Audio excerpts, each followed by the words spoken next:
Friend, I feel like I'm always starting with like a big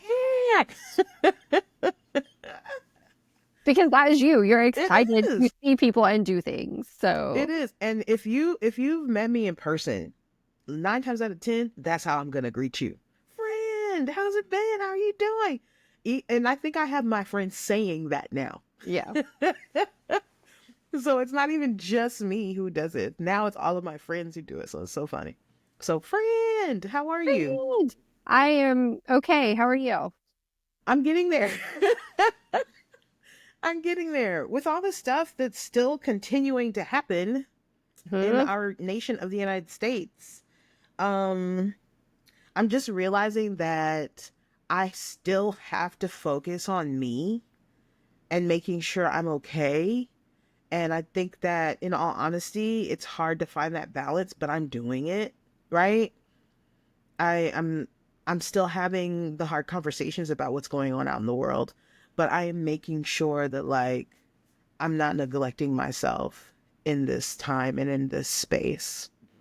Yeah, and it is a lot, and being flooded with what's happening in the nation, what's happening in your local life, what's happening in your personal or job, all of that is very complicated, Very but our nervous systems are not, right? Like agreed.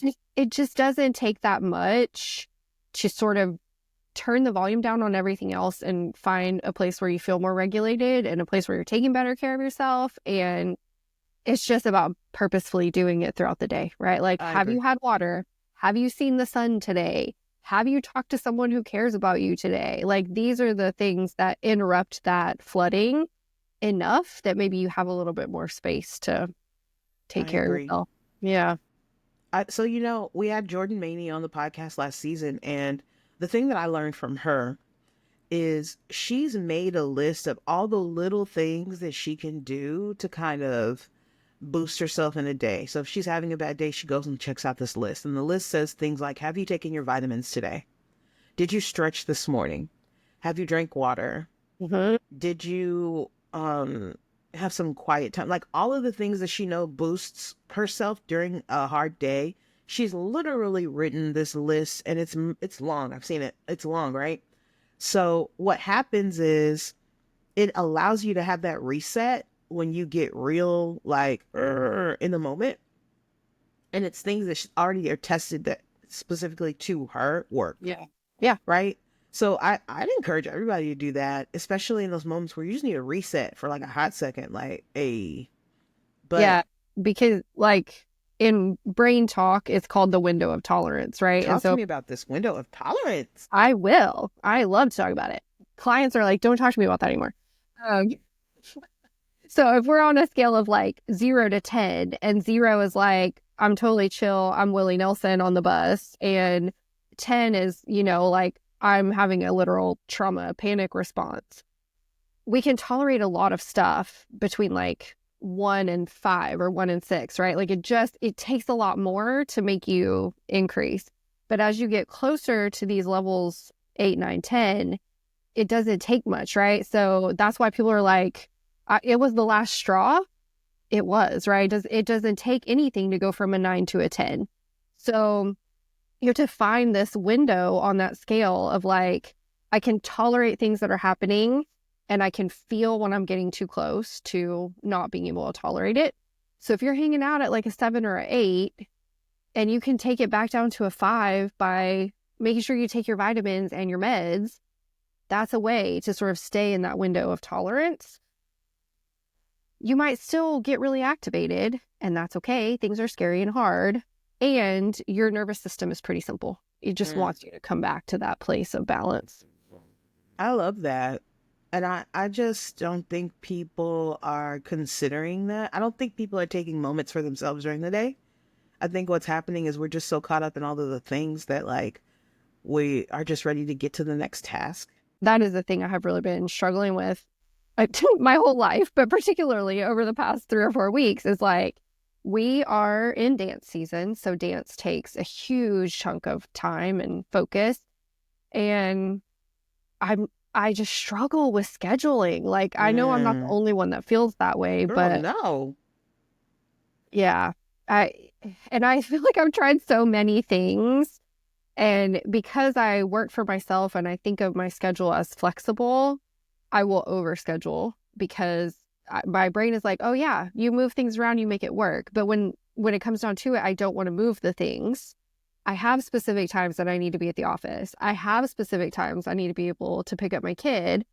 And so when everything gets more hectic, my ability to focus on that window of tolerance gets much more difficult. I will make mistakes. I will overschedule. I will be so frazzled that I can't find my keys or whatever, right? And so Yeah. I have tried so hard to think of this, like managing my schedule is a form of self-care. Yes, it is. And it's also a thing I will constantly drop because I get overwhelmed by scheduling. And self care is usually the thing we drop first to begin with. So listen, we need to get into this. And I think this will be the first segment for today. So let's call it something like scheduling is self care, Yes, that's our hot right? tip for That's our today. hot take for today. Scheduling is self care. Let's talk about what's working and what's not then for you. Because listen, I'm experiencing the exact same thing. I have done literally all the things you're talking about, thinking that as an entrepreneur, that we kind of set our own schedule and we can figure it out. But then looking back and saying it's not true. I still have the same 24 hours as everybody else. And if I'm not managing that 24 hours, it ends up like just coming crashing down on me. I absolutely 100% hate being overbooked. I have worked so hard for it not to happen, but it still happens sometimes. Whew, it's the most frustrating thing. Well, and it's frustrating because it's a thing I should be in control of, right? In theory, I'm the one that makes my schedule. So why is it so hard? But it doesn't happen in a vacuum. Like, yes, in theory I control it, but I don't.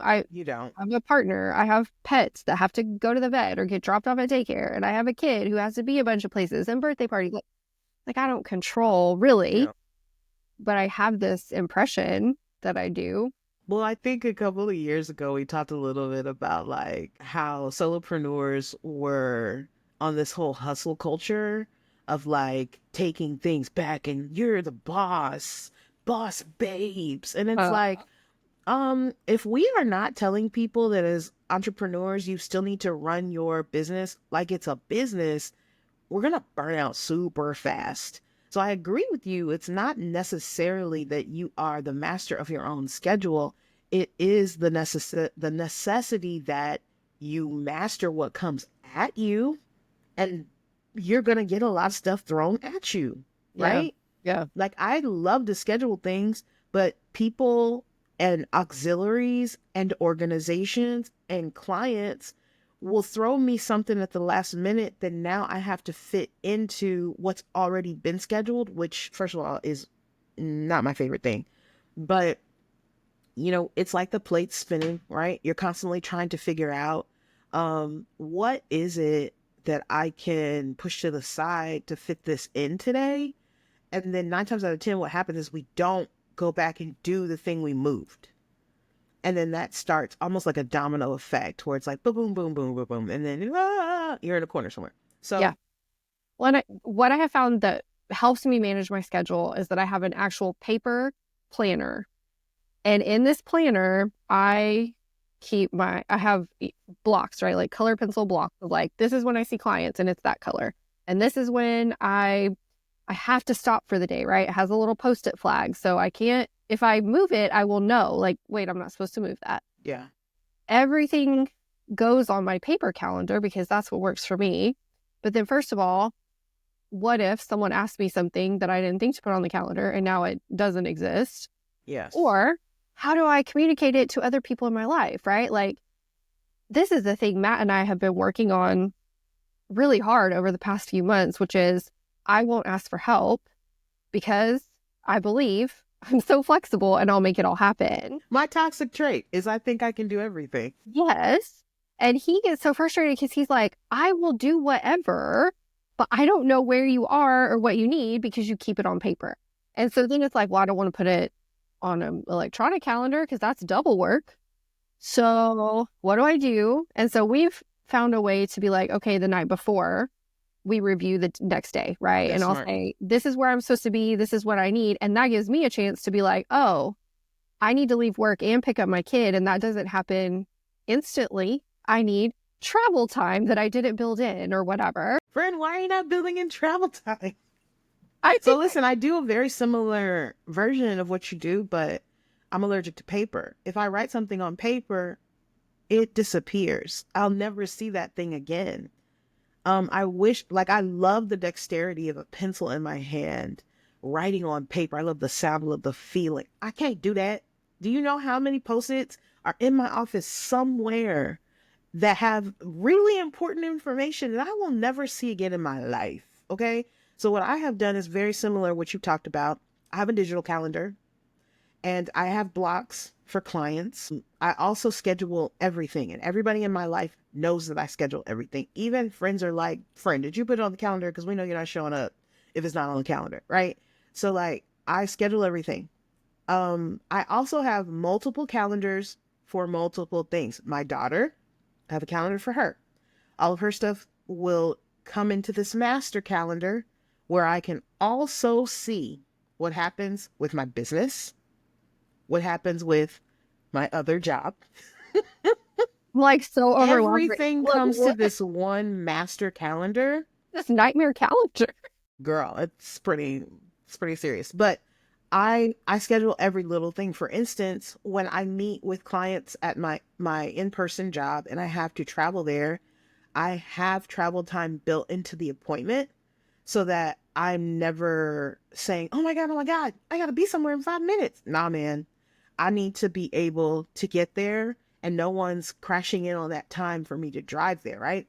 So I So have a really, buffer. really showing off right now. You're just showing off that you remembered the travel time that I don't remember. The only reason I did that, friend, is because I crashed and burned so many times and had clients who booked me back to back and they were on opposite sides of the world. And I would have to call clients and be like, listen, I am so sorry. I'm going to be super late because I'm over here and I got to get to you. And so that happened too many times. And I was just like, you know what? Let me put in some buffer. So you may need to add buffer time for all these things. Now, let me tell you what happens that is my downfall. I used to, and I even still have it on my calendar, I used to review my calendar a week at a time. Huh? So on Sunday, it's still in my calendar. I have a little ding that goes off at 6 o'clock that tells me to review the calendar for a week because I need to make sure that I have childcare set for any situations that might come up. I need to make sure that if I need to ask somebody for support, I've done it Sunday so that it gets done through the week. Because by Monday, listen, nothing new is happening on Monday, Tuesday, Wednesday, Thursday, or Friday. If I didn't do it on Sunday, it ain't getting done. That's what goes wrong. I say to myself, this week is just like every other week. I'll be fine. I don't review my calendar. We get to Tuesday. I needed my mom to pick up my daughter and I forgot to tell her. Huh? And here we are. Yep. So I think sometimes we get really complacent with whatever solution we find and we're not remembering we have to build time in to go back and review. Yeah. Yeah. Uh-huh. I know. You know what I'm considering?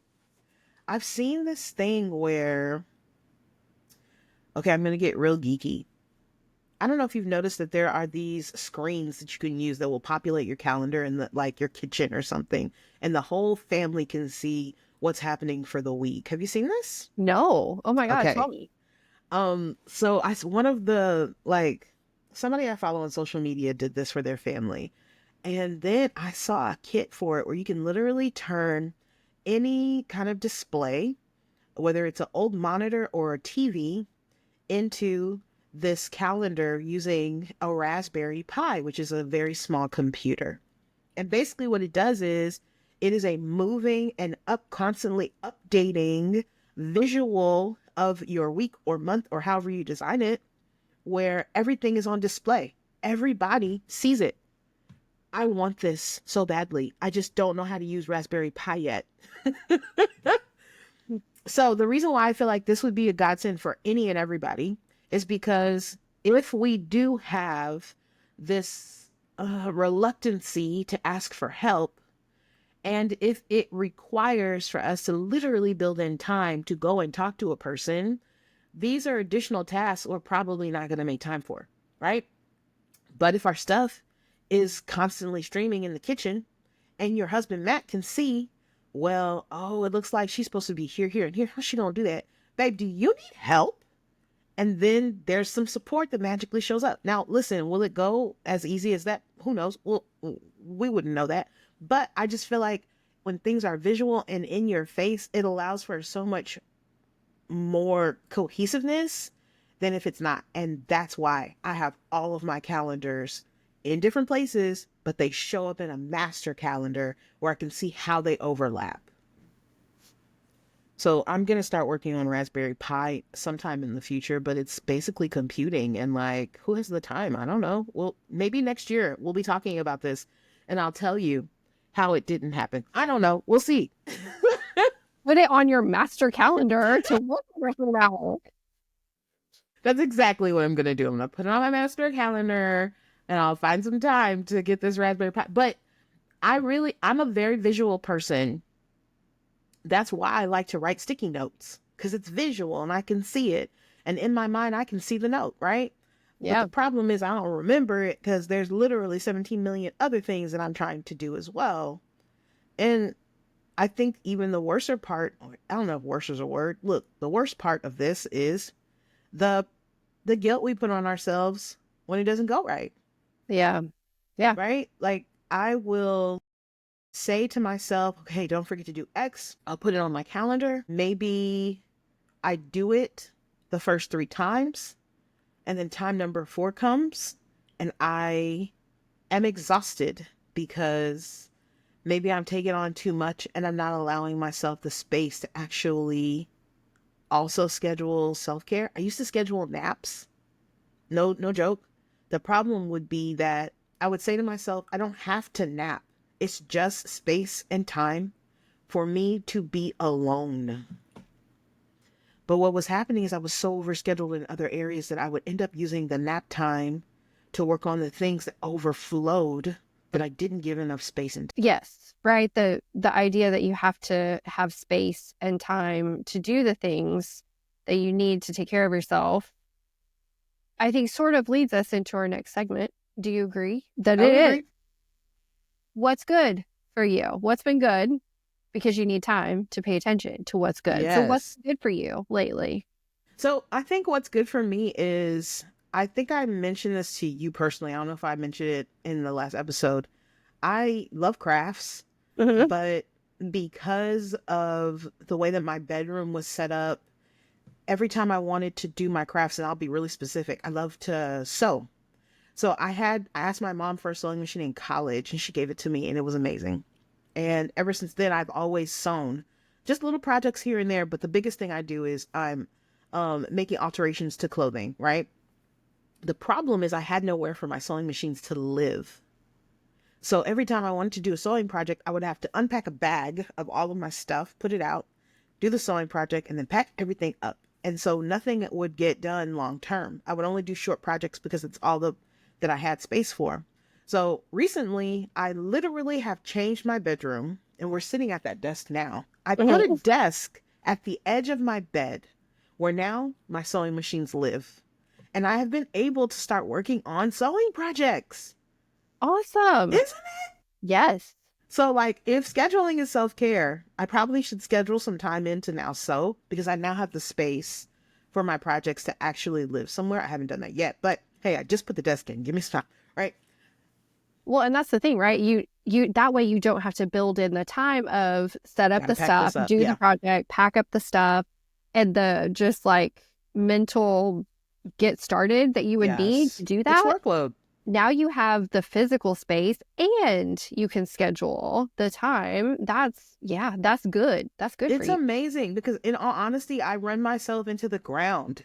Like, I'm just doing for everybody else. As a single mom, I wake up every morning and I go throughout the day. And probably by the time I lay down, I may have given myself a few moments, just because there's so much to do and I'm trying to manage it all. And I'm not saying that her father's not participating. He does. Actually, my daughter's with her father right now.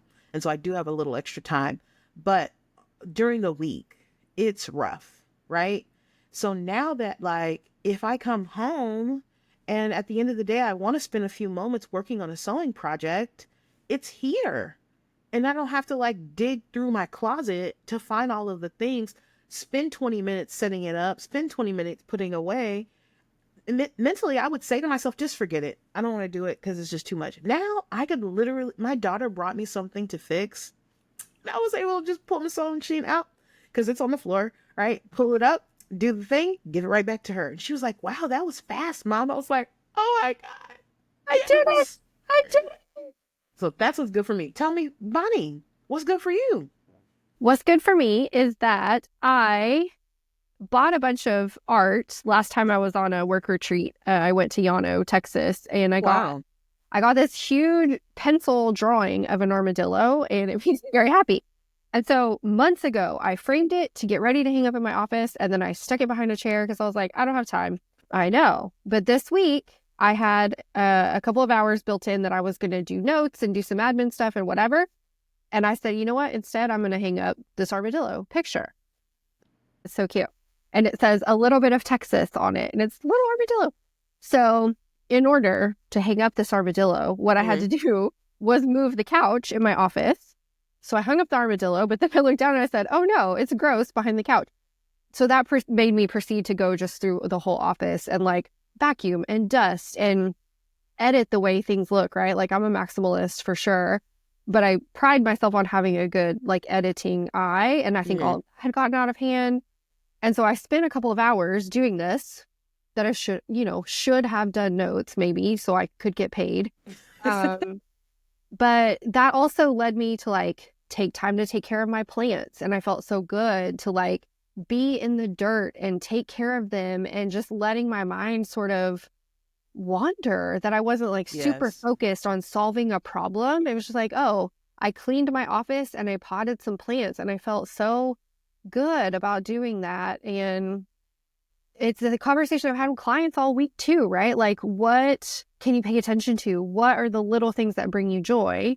And I have a friend that calls those glimmers. Like, what was a glimmer? I love that. Like, what could you feel a little bit of sparkle with? And if you could pay more attention, it would feel more like a firework, right? Like, what are the glimmers? I don't think people realize that they need those quiet times in their life. We are bombarding ourselves with all of the sounds of the world, including now podcasts. So, hey, but bombard yourself with ours, just FYI. With the news, with always having something playing in the background, almost to distract ourselves from ourselves. And I find I am most creative in those quiet spaces. So that's why I like to sew. When I'm sewing, I sometimes just put on some quiet music and I just let my mind go. And I get to be creative and thoughtful about all the things that maybe one day I'll do, or, planning things ahead. Like, I don't think people realize that you need that time. Well, I love that.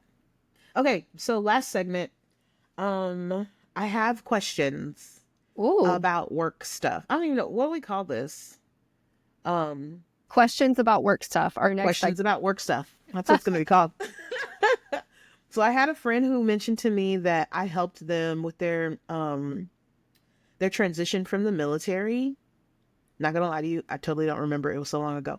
But they said to me that they really were curious of how people who are in college and transitioning into the workforce, or who are in the military transitioning to civilian life, what can they do? And for me, I think that there are a lot of resources that exist for both of those groups, and I'll talk a little bit about the goods and some of the bads. I don't want to be too mean, but so for college students, I think that they are ignoring their college career center. The college career center is actually super helpful. The pros are, if you go to your college career center, they're constantly having events where they do something I don't think anybody else can do. It's bringing in organizations to do in-person interviews at the college. You can literally meet with people on site for very large organizations. I've seen some have like Halliburton come in and do interviews, like top organizations, right? So they do a really good job of bringing in top organizations for you to literally interview with in person. I think that's the best part.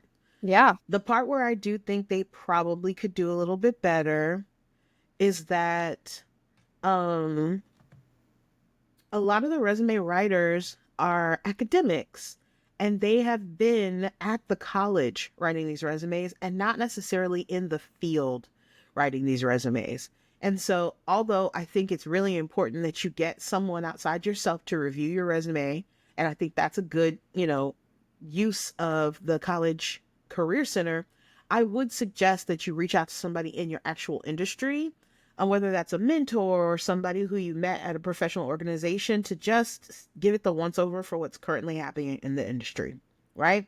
Yeah, And then for sure. same thing goes for our military personnel. You've been in the military, you've been doing all of this work in a, I don't want to say in a vacuum, right? But it's definitely its own culture and Specialized, incredibly specialized. specialized. Exactly, Bonnie. And so I think that sometimes what happens is when you are leaving that culture and you're ready to go out into civilian world, your confidence is low on if people will get you, right? I feel like there does need to be a bit of translating. You're going to have to translate what you did in the military into civilian speak, and I don't think that's something that's going to be easily done by yourself. So there are transition programs with every branch that will help you. They usually will send you.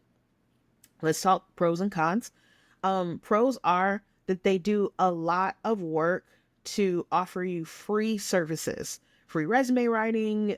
Usually they'll give you free courses like LinkedIn building, networking, things like that.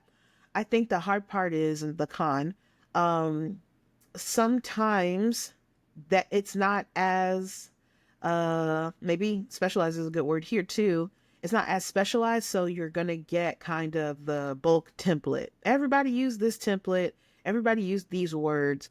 And if you're wanting something that's going to be a little bit more specific to your own personal accomplishments, your strengths, right? I think that you may want to do just maybe one or two sessions with a career coach that's going to allow for you to do some soul seeking and also kind of connect the points for you about building your confidence.